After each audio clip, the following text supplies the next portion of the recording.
Internet baby. Garage door springs. They will kill you. What is far deadlier than most people realize? Serious. Being poor. You can't afford basic healthcare, basic dental, basic decent anything, and your health pays for it.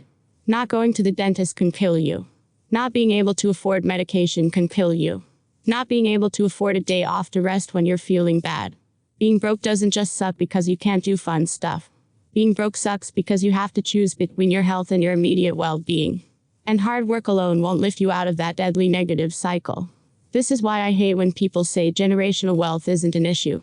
Like, yeah, no it is. People born poor are probably prone to more stressor earlier on, and negative coping mechanisms. And be less likely to be able to get a stable job. Abscessed teeth can kill you. Oh, you would know, trust me. My husband had an infection under his molar.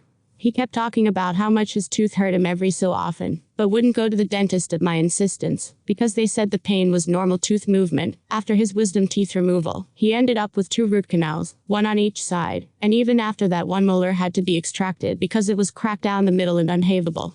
A friend of mine went to the dentist for the first time in 15 years. They filled a few cavities, but the kicker was when they pulled one molar.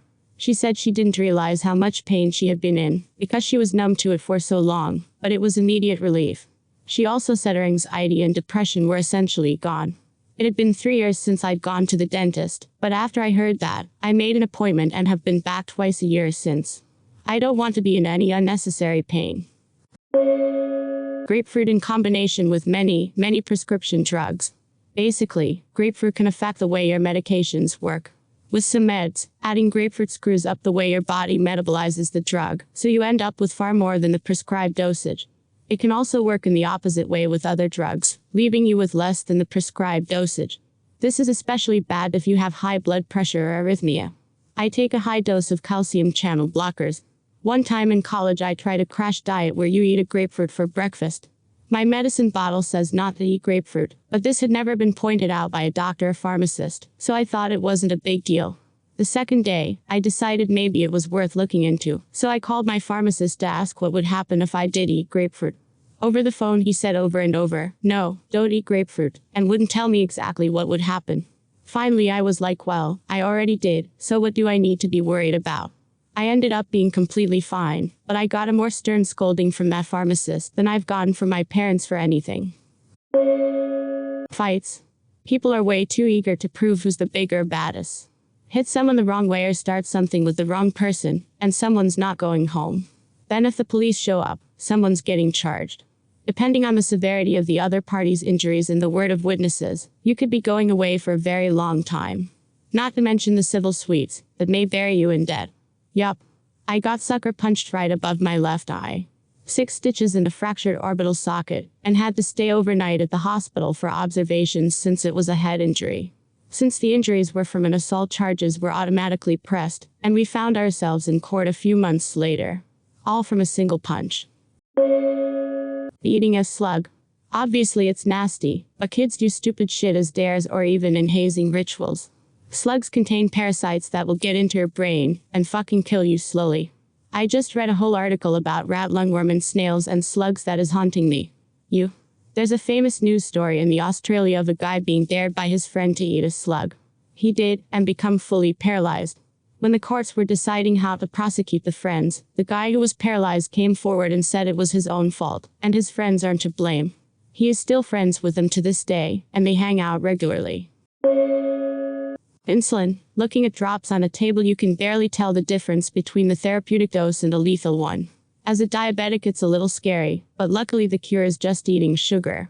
And you can feel your blood sugar dropping low long before you're in real danger of dying. Unless you took some astronomical dose or something. Some patients can feel their lows. Those people are terrifying to treat sometimes, because increasing their dose could drop them, and they wouldn't know. That's when I start to reach for a continuous glucose monitor, but those can be expensive, sadly. Garage door springs. They will kill you. Had to redo ours recently. They're big and really tightly wound. They're designed to hold a majority of the weight, so the motor doesn't have to be monstrous.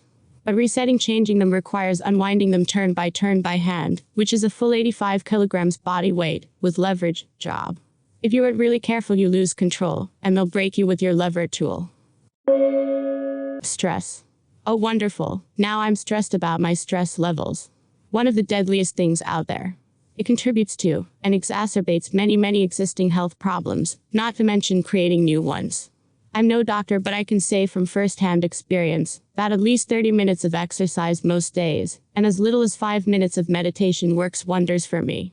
There's so many guided meditations on YouTube, if you're interested in that. Trucker here. I've had 2 blood clots in my legs from driving long distances, and having my leg pressed against the corner of the seat for hours on end. One almost killed me. Apparently it's very common with truckers. You're supposed to stop and walk around every hour and a half to keep things circulating, which almost nobody does due to time constraints. The same thing happens in gaming chairs apparently. People forget to move their legs because they're so focused on the game. You don't need to worry so much if you're younger, but if you're a gamer who's a little older, please be aware. Deep vein thrombosis, DVT, is a well-documented effect of long-haul flights too. Which is why pilots who fly long-haul and ultra-long-haul flights lasting more than 10 hours wear pressure socks. Passengers are advised to walk around the cabin once every few hours. With flights lasting up to 18 hours, this is a necessity. Get the blood moving. If any of these clots somehow dislodge and reach your heart, it is goodbye. Cars. Very interesting how much society has normalized the dangers of the road. We often say things like you're more likely to die in a car accident than blank, which is intended to make blank seem safe, but it really tells us how many people are dying in car accidents all the time. Yep. Once my sister was nervous to get in a plane flight when she was small and my mum said, "Relax, you're orders of magnitude more likely to die in a car crash than in a plane crash." It didn't help, it just made her nervous to be in cars as well. Oh, don't worry. This thing you see everyone in constantly is way more dangerous and likely to kill you. Tylenol. It's actually a lot easier to overdose on than most people realize, and it slowly destroys your liver over a period of days. Not a fun way to die, to put it lightly. For all you high-functioning alcoholics out there, just avoid Tylenol. Tylenol is perfectly legal, but if you take 13 of them MFS, it'll be your last headache. Cat Williams. Real black licorice root extract contains the natural sweetener glycyrrhizin, which is over 50 times sweeter than sucrose. This ingredient has various pharmaceutical properties. It acts as an expectorant, facilitating removal of mucus from the lungs by coughing, and it increases blood pressure. The latter effect can become significant with a daily consumption of 50 grams or more of licorice candy, for as little as 2 weeks.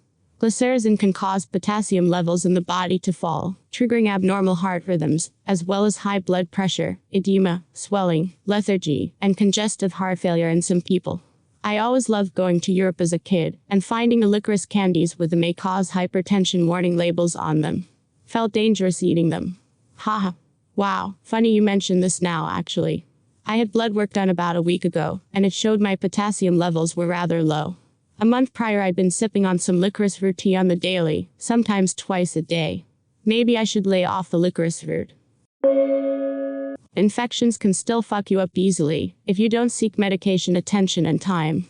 I lost my brother a few days ago to this exact thing. Turned septic from an untreated UTI and spent about a week in the hospital, but it was too late by then. Infections aren't anything to fuck around with or ignore. Posted safety precautions. When there are signs saying something, lots ignore thinking they know better. I used to work for a place that makes big tractors. Different stations are restricted from using certain PPE. One day this lady was wearing the wrong gloves. Her station is only supposed to use latex. She didn't take that seriously and wore thicker reinforced gloves. She was using the lug nut machine that tightens 12 giant lugs at once. Her glove got caught, and instead of ripping the fingertip off of her latex glove, it ripped her thumb right the fuck off her hand. I witnessed it, and her mistake haunts me to this day. They had to restrain her while 2 men held her hand up in the air away from her. Her wails and screams were terrifying. All because she ignored a well-placed warning. If there's a warning sign posted, I usually assume it's because someone already effed up and had that exact thing happen to them. Just want to throw a story out here. I am a dentist. I have a colleague who had a patient that needed a root canal. The patient put it off. He had a vacation coming up. He was going to Alaska in bush country to go hunting. By himself. Now Alaska bush country means you are alone. He was dropped off, and his ride wasn't going to come back to pick him up for a week or two. Well, after his ride left, the tooth he needed to get his root canal on blew up. Had severe pain and was all alone, no one to help him in the middle of nowhere. This was mid to late 90s, so no cell phone either. Well, his ride came back to pick him up. Finds a dead body. The guy killed himself. He couldn't take the pain anymore. Pain was so bad he couldn't wait the 1 or 2 weeks for his ride to come back. Shot himself, left a suicide note telling his story. Moral of the story: don't put this shit off. There is no pain like tooth pain. On my way to brush my teeth. Engulfment in confined spaces. With confined spaces, people usually don't realize that O2 runs out rather quickly. Engulfment because people probably don't think about essentially drowning in non-liquids. I was taught young to never climb into a silo. It may look cool till the corn shifts and sucks you down. My aunt told me the story of these kids she went to school with who loved hanging out at the gravel piles in town. They would climb them after hours on occasion because it was fun and they were young and did not know any better. It was all fun and games until the gravel shifted and one of my aunt's good friends fell into the gravel pile like quicksand. He suffocated. My aunt told me this story because I grew up on the outskirts of Houston, TX, and always thought the piles in the construction areas looked fun to climb. She is a very smart woman who taught me an important lesson when I needed it. I love you, Andrinette. Horses. They weigh 1,200 pounds, they're extremely jittery, and they can crush you, or kick you to death on accident. And that's just horses in general. Stallions will try to hurt you just to assert dominance. And these are animals that have been known to bite each other's throats out when they fight. Don't mess with horses, unless you know what you're doing. Always be careful, even if you do. A friend of mine from school always had horses, and was a truly excellent rider. She lived her life around horses, rode competitively, the whole deal. 1 year out of school, we heard she died, got kicked in the chest, I believe attempting to get a nervous horse out of the float. So absolutely sad, and definitely reinforced for me how much care to take. I'm also reminded of a relief teacher we had missing a finger, apparently bitten by a horse when she was younger. One of my friend's sister-in-laws fell from her horse and got kicked on the way down. The horse kicked her eye out. Her face disintegrated, and the eye was gone. She still rides now. They're so beautiful. From a safe distance. Falling down. A single-mile fall can easily kill you if you happen to land just right. Usually on the back of your head. Don't walk downstairs with your hands in your pockets. Holding your breath while scuba diving. To most people who don't scuba dive, it may sound harmless, but if you hold your breath and ascend even a little over a meter, you can suffer major lung damage as a result of the gas in your lungs expanding from the lessening pressure. When I was training to dive, my instructor took a gallon milk jug down with us, and he filled it half full with air and brought it upwards, explaining what he would do before we went down. It didn't take long before it filled completely with air and blew the cap off as we were going up. When we got to the surface, he said, "Imagine that was your lungs. Get that UTI handled, or get a nasty kidney infection." UTIs can also cause neurological symptoms, which is a fun bonus. My mom was in the hospital for a week because of this. She was mostly just loopy, asking the same question 3 times in 5 minutes. Then it got interesting with UFOs and impossible human visitors, even saw Nyers on horseback riding through the sky. Standing under waterfalls. Edit to elaborate. Loose rocks or debris from the river or stream above could fall and crush you. I'm still amazed whenever I go to a cleaning products section and see bleach and ammonia just chilling together. Like, that's a WW1 chemical weapon waiting to happen. There are all these new satisfying videos out of these women cleaning extremely dirty homes. These women are mixing 2 or 3 kinds of toilet bowl cleaner, Ajax Power and Pine Sol cleaner in the toilet bowls. Another I seen poured 2 cans of Ajax, a bottle of that pink stuff in the pink and blue toilet bowl cleaner into a sink, and then proceeded to mix it with her bare hands.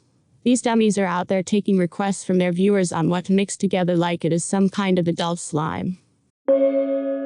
Touching shit inside a guitar amp can fuck you up really bad. It holds a charge. And it all comes out at once if you touch the wrong spot. Especially one of those tube amps. Tubes need a lot of power. Doing cocaine on birth control pills. Seen 20-somethings wind up with strokes and DVTs. The scene. People seem to have this idea that a few drops of the scene in someone's drink will give them diarrhea, and do it to prank each other, or get some sort of satisfaction with petty revenge. People are sitting in prison for murder for doing this. The main active ingredient is called tetrahydrozoline.